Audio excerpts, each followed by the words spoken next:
The Great Deception. The massive crystal dome of the Cosmic Union headquarters sparkled against the twin suns of Nexus Prime.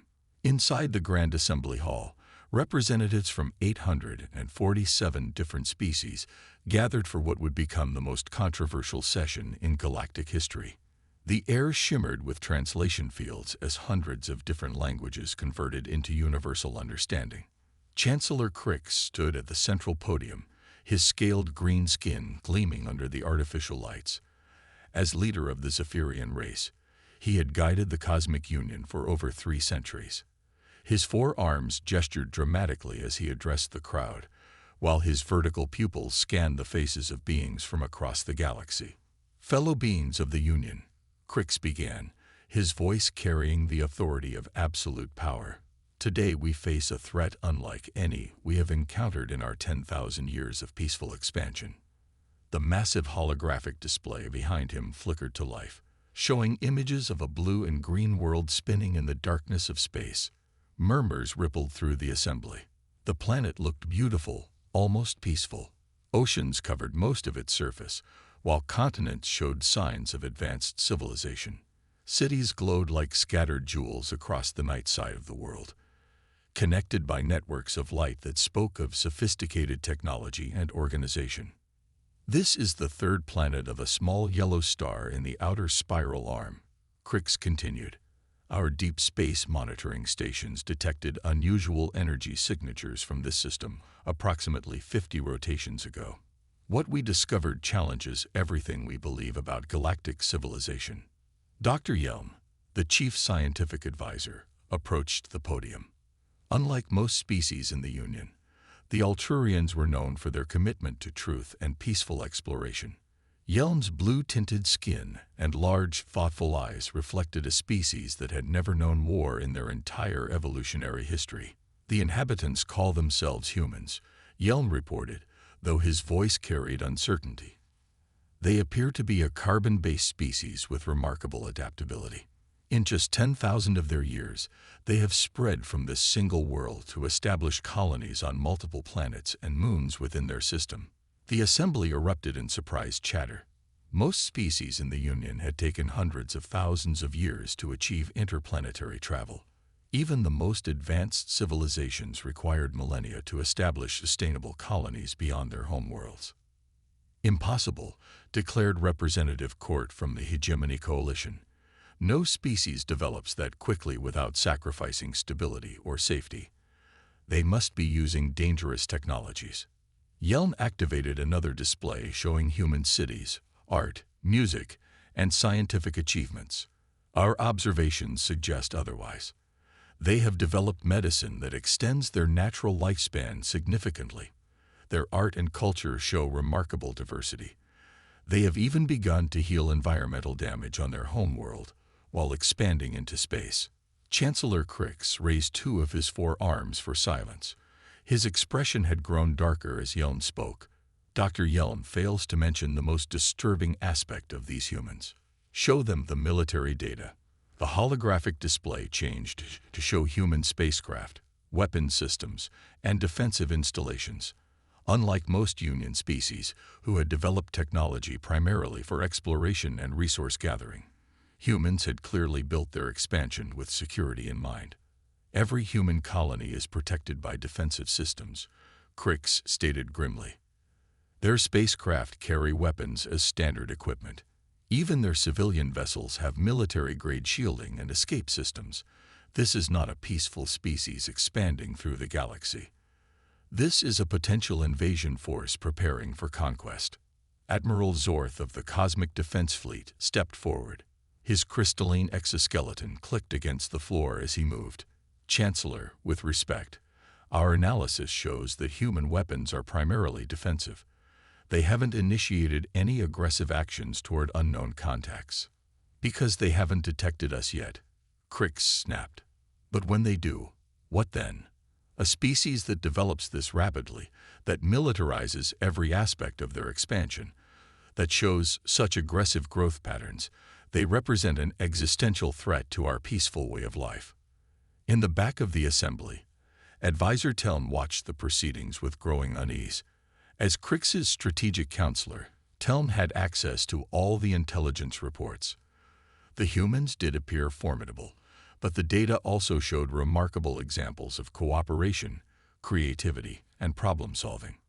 They had overcome environmental challenges, developed sustainable technologies, and even showed evidence of helping other species they had encountered in their own system. "What do you propose, Chancellor?" asked the representative from the Merchant Guild Confederation. Crix's vertical pupils contracted as he smiled, revealing rows of sharp teeth. Complete information containment. As of this moment, humans are classified as a mythical species. Any reports of human contact will be dismissed as folklore or misidentification. We will implement the Phantom Protocol immediately. The Phantom Protocol was a contingency plan developed centuries ago for dealing with species that posed theoretical threats to Union stability. It had never been used on an active, spacefaring civilization. "You're suggesting we pretend they don't exist?" Dr. Yelm asked, clearly disturbed by the implications. "I'm suggesting we ensure they remain a myth," Crix replied coldly. "Our cleanup crews will systematically remove all evidence of human activity beyond their home system. Any human installations on uninhabited worlds will be dismantled. Any human vessels detected in deep space will be disabled, and their crews relocated to primitive worlds where they cannot spread their influence." The assembly fell silent as the full scope of Crix's plan became clear. They were discussing the systematic erasure of an entire species from galactic awareness. Meanwhile, in the outer regions of the Sol system, Captain Sarah Chen stood on the bridge of the exploration vessel Horizon. At 35, Chen had already led more deep space missions than any other human in history. Her ship was one of 12 vessels conducting humanity's first systematic exploration beyond the solar system. "Captain, we're picking up unusual energy signatures near Neptune," reported Lieutenant Rivera from the sensor station. "Patterns don't match any known natural phenomena or human technology." Chen moved to study the sensor readings. The Horizon was equipped with the most advanced detection systems humanity had ever built, capable of identifying objects and energy sources at distances previously thought impossible. "Could be debris from an unknown comet," suggested Commander Park, Chen's second in command. "Some of the readings look almost artificial, but that seems unlikely." Chen frowned at the data. The energy patterns were too regular, too organized to be natural. But the implications of artificial energy sources this far from Earth were staggering. "Take us closer. Full stealth mode. If someone else is out here, I want to see them before they see us." The Horizon engaged its advanced stealth systems, technologies developed from humanity's experience with resource conflicts in the inner solar system. The ship's hull became virtually invisible to most forms of detection, while its engines produced minimal heat signatures. As they approached Neptune's orbit, the source of the energy signatures became clear. A massive crystalline structure hung in space, clearly artificial, and far beyond current human technology. It pulsed with soft blue light and extended sensor arrays in multiple directions. "It's a monitoring station," whispered Lieutenant Rivera. "Someone has been watching our system." Chen felt a chill that had nothing to do with the cold of space. "How long do you think it's been there?" "Based on the energy decay patterns, at least several years," Commander Park replied grimly. "Maybe longer." The implications were staggering. An unknown alien civilization had been observing humanity for years, possibly since the first human colonies had been established on Mars and the Moon. They had watched human expansion, studied human technology, and learned about human capabilities without ever making contact. "Captain," Rivera called urgently, "the station is moving. It's detected us despite our stealth systems." Chen watched as the alien monitoring station began to reposition itself, its sensor arrays focusing on the horizon. After a moment of apparent scanning, it transmitted a brief, complex signal toward deep space before beginning to move away at incredible speed. "They're reporting our presence to someone," Park observed. Chen nodded grimly. "Send a message to Earth Command. Priority Alpha. We are not alone, and whoever they are, they've been watching us for a long time." Back on Earth, Dr. Marcus Webb received the transmission in his office at the United Nations Xenobiology Research Center. As humanity's leading expert on theoretical alien life, Webb had spent decades preparing for this moment. But the reality was more disturbing than any of his projections. "They've been observing us in secret," he reported to the emergency session of the Global Defense Council. "The question is, why haven't they made contact?" Commander Zara Okafor, head of Earth's Unified Defense Forces, studied the data with military precision. "In my experience, you only watch your enemies in secret. Friends introduce themselves." Within hours, reports began flooding in from across the solar system. Human colonies on Mars, Europa, Titan, and other worlds reported similar monitoring stations being discovered and then rapidly departing. Whatever alien civilization was watching humanity, they had been conducting comprehensive surveillance of human expansion for years. But more disturbing reports soon followed. Automated mining operations on several asteroids had gone silent. When rescue missions arrived, they found the facilities completely dismantled, as if they had never existed. Even the asteroids themselves showed signs of having been carefully cleaned of any evidence of human activity. "They're erasing us," Webb realized with growing horror, systematically removing all evidence of human presence beyond Earth. Commander Okafor activated the Global Defense Network, bringing all human colonies to high alert. "If they want to pretend we don't exist, they're going to have to work for it." As the first phase of the Phantom Protocol began across the galaxy, neither side fully understood what they had set in motion. The Cosmic Union believed they were preventing a future threat through careful containment. Humanity believed they were facing an unprovoked attack from an unknown enemy. The stage was set for a conflict that would reshape the galaxy's understanding of cooperation, survival, and the price of fear-based decisions. In the vast darkness between stars, forces were moving that would soon test both human ingenuity and alien wisdom in ways neither side could have imagined. The war for humanity's right to exist was about to begin, though neither side yet knew they were already fighting it. The Awakening War. 3 months after the first alien monitoring stations were discovered, Captain Sarah Chen found herself commanding not just the exploration vessel Horizon, but an entire fleet of converted civilian ships that had become humanity's first line of defense.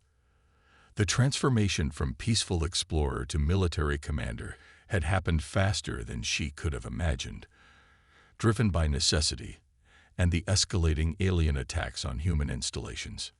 "Captain, we've lost contact with Mining Station 7, reported Lieutenant Rivera, her voice tight with controlled frustration. "That's the 4th automated facility this week." Chen studied the tactical display showing the Sol system. Red markers indicated facilities that had gone silent, their sophisticated equipment vanishing without a trace. Yellow markers showed colonies on high alert, their populations ready to evacuate at a moment's notice. Only a handful of green markers remained, representing installations that were still operational and in contact with Earth. "They're being systematic about it," observed Commander Park. "Always targeting unmanned facilities first, places where they won't have to deal with human witnesses or casualties." Chen nodded grimly. "Whoever they are, they're trying to erase our presence without starting an open war. They want us to disappear quietly." The strategy might have worked against a less adaptive species, but humanity had learned to survive by observing, learning, and responding to threats with creative solutions. Every attack provided new information about alien capabilities, and human engineers were already developing countermeasures. On Earth, Dr. Marcus Webb worked around the clock in his expanded laboratory, now the center of humanity's xenobiology research effort.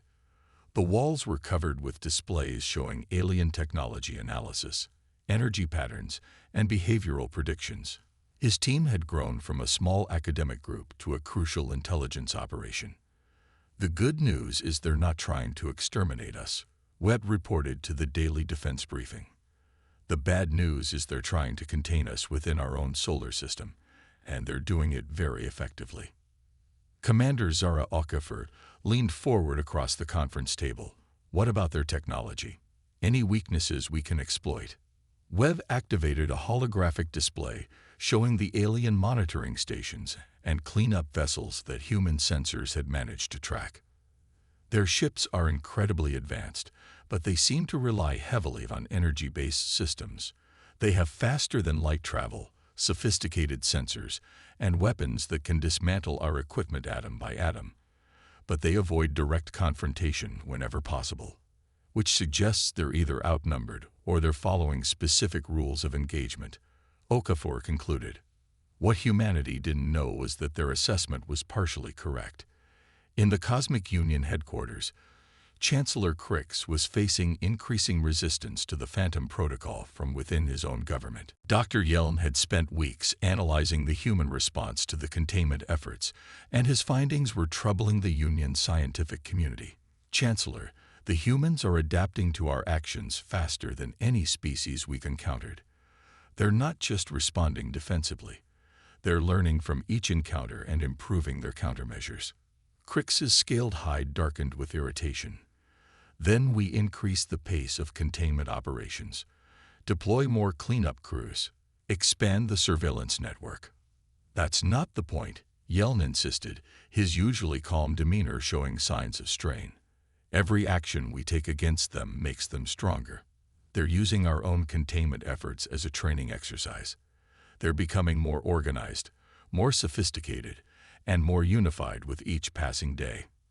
Advisor Teln had been quietly reviewing all the intelligence reports, and the pattern was clear. Chancellor, I believe Dr. Yelm is correct. The humans are displaying characteristics we associate with the most successful species in the Union. They adapt quickly, they learn from adversity, and they show remarkable cooperation in the face of external threats. Crix slammed one of his forehands against the podium. They are a potential threat to galactic stability. The containment must continue. But containment was becoming increasingly difficult. Human colonies had begun implementing sophisticated detection networks that could spot alien vessels at greater distances. They had developed new stealth technologies that made their ships harder to track.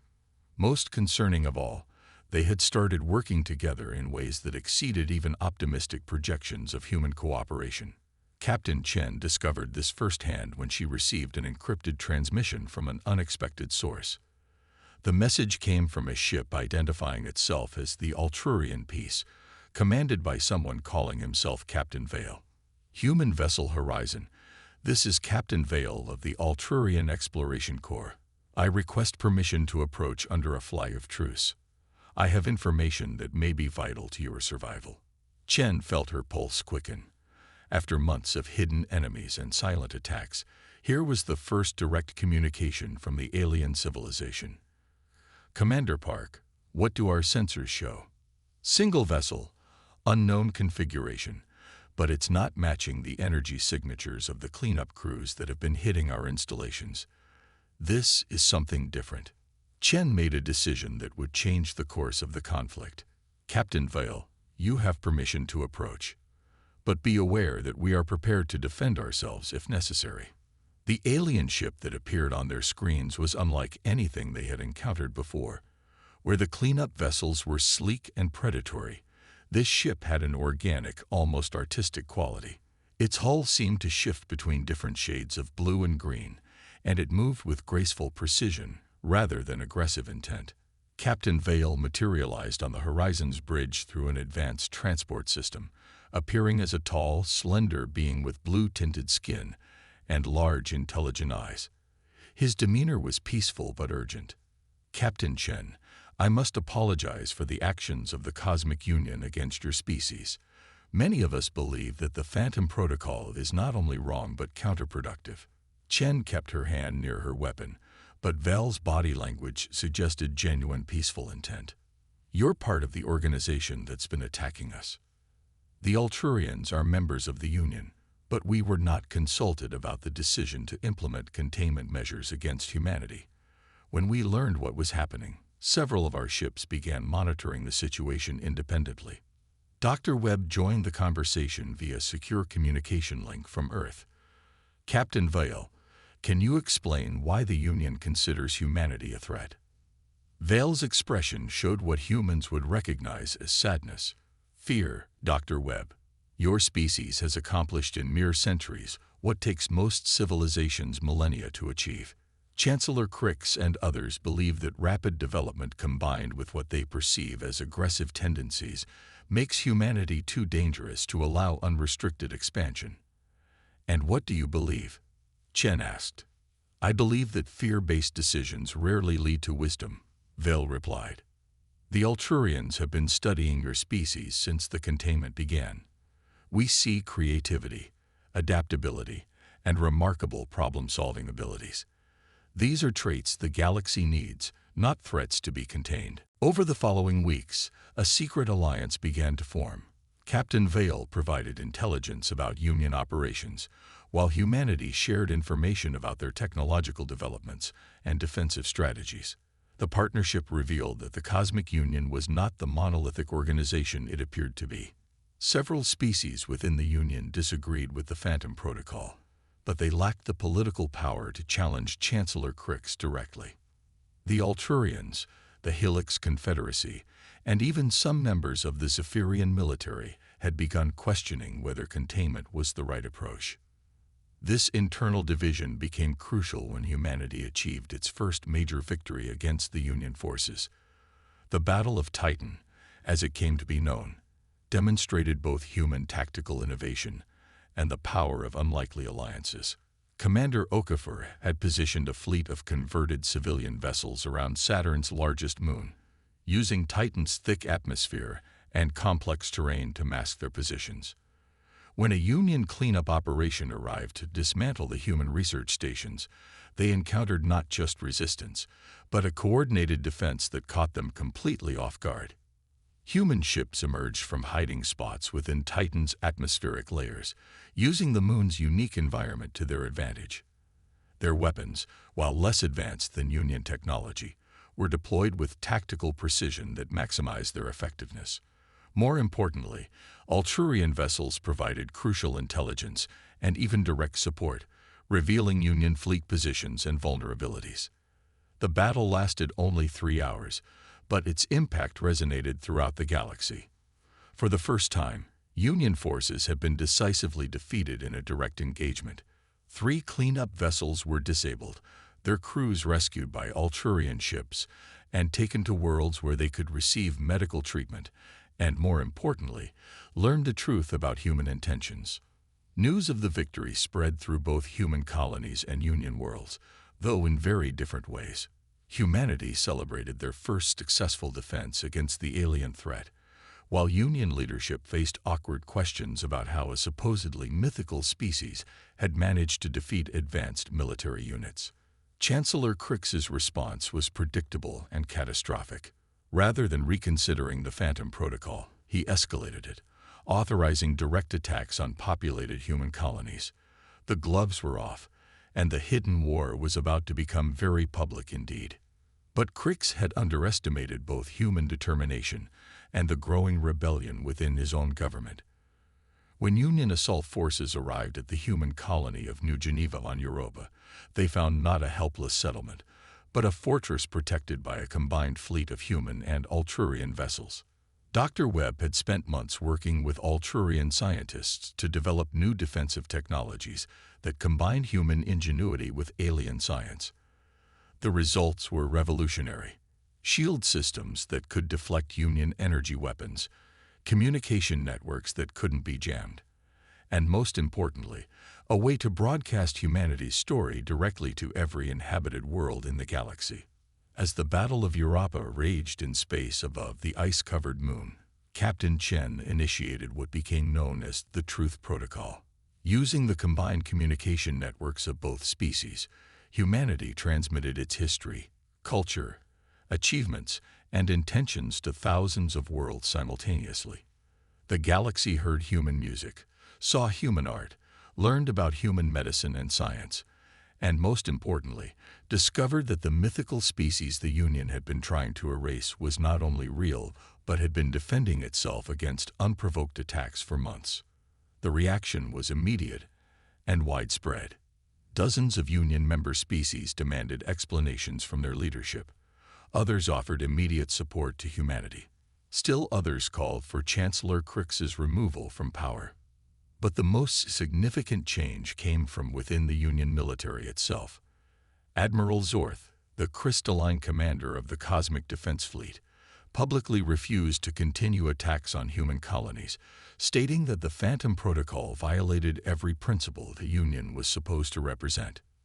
Within days, the Union found itself divided between those who supported continued containment and those who believed humanity deserved a chance to prove their peaceful intentions. The galaxy had awakened to the reality of human existence, and the dream of quiet erasure was over. Chancellor Crick made one final desperate attempt to maintain control. He ordered a massive assault on Earth itself, hoping that eliminating humanity's homeworld would end the crisis. It was the decision that cost him everything. The assault fleet that approached Earth found a world protected not just by human defenses, but by a coalition of Union species that had chosen to stand with humanity rather than against it. The Battle of Earth became the largest space engagement in galactic history, and its outcome established humanity's place in the galaxy once and for all. When the fighting ended, Chancellor Crick was in custody, facing charges of genocide and war crimes. The Phantom Protocol was officially abolished, and humanity was invited to join a reformed Cosmic Union as a full member species. Captain Sarah Chen stood once again on the bridge of the horizon, but now she looked out at a galaxy that knew humans existed, respected their achievements, and welcomed their contributions to galactic civilization. The war was over, but humanity's greatest adventures were just beginning. Dr. Webb's final report on the conflict concluded with an observation that would become famous throughout the galaxy. Humanity's greatest strength has always been our ability to turn adversity into opportunity, to find allies in the most unlikely places, and to prove that the future belongs not to those who fear change, but to those who embrace it. The galaxy was no longer the same, and neither was humanity. Both had learned that diversity of thought, courage in the face of injustice, and the willingness to stand for truth could overcome even the most entrenched systems of fear and control. The humans had earned their place among the stars not through conquest, but through the oldest human virtue of all, the refusal to surrender in the face of impossible odds.